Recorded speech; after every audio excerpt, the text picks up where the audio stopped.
Music relates to social issues because throughout time, it has expressed the way people feel.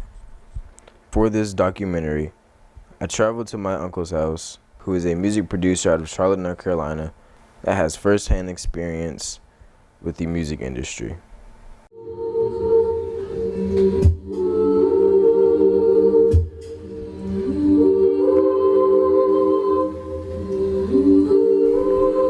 I am Troy Grier, music producer. I usually go by T-Zilla or Dr. Mindbender from Charlotte, North Carolina.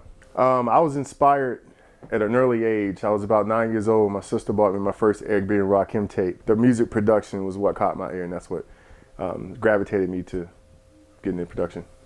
Actually, Knife Wonder is a pretty good friend of mine. He and I met in college, and we stayed connected over the years. And it was interesting seeing him go through his progression as a producer. And then all of a sudden he got the call from Jay-Z, and he flew up to make a beat on the Black album. And after that, I didn't see him much.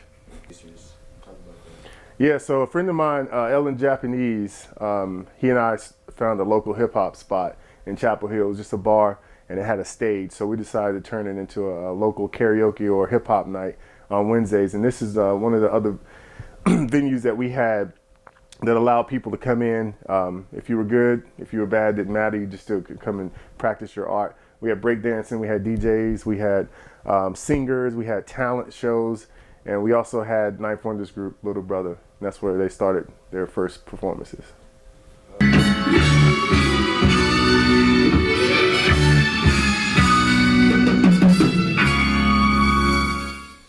Music is very important to social issues. Not a lot of people would understand that because it's really subliminal. It's in the back of our minds. But if you think about any social issue that's going on, it's always influenced by music, some kind of tone-setting music. For example, in the Vietnam War, if you look at any of that footage, you're known to hear Jimi Hendrix or the Beatles playing. That's what the social issue was at the time, and that music complemented that issue because that's what they were singing about. You will hear your classic hip hop, you hear Nas, you'll hear Redman, you'll hear Eric B. and Rakim, and they were talking about issues that were going on at that time. And for them, it was struggle, it was drug dealing, it was shootings, it was a lot of stuff that was going on in the 90s. And again, even to today, when you see the Star Spangled Banner being said, that's actually a song. Most people don't realize that that's a song, and it represents pride, and it represents whatever social issue is going on, as we can see in today. What is music production to you? Music production to me is first off, it's fun. It's an outlet for me, just like anybody would go out and go jogging or go play basketball. To me, I could sit here at this computer for hours and lose time. So I love to come and create, have a blank sheet of music to start with, and then at the end of the day, I go back and look and see what I've made.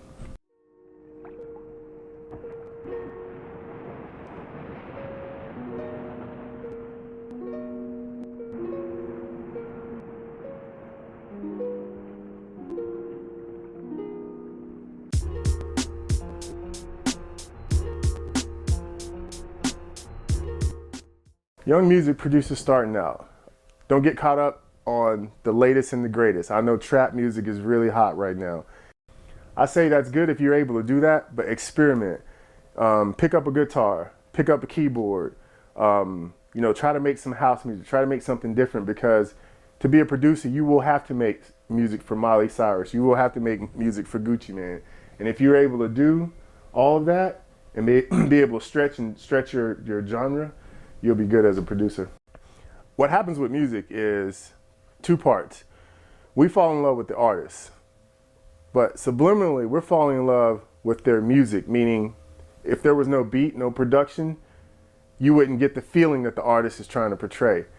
So it's always necessary to have a beat or music in the background that influences whatever social issues is being pushed at the moment.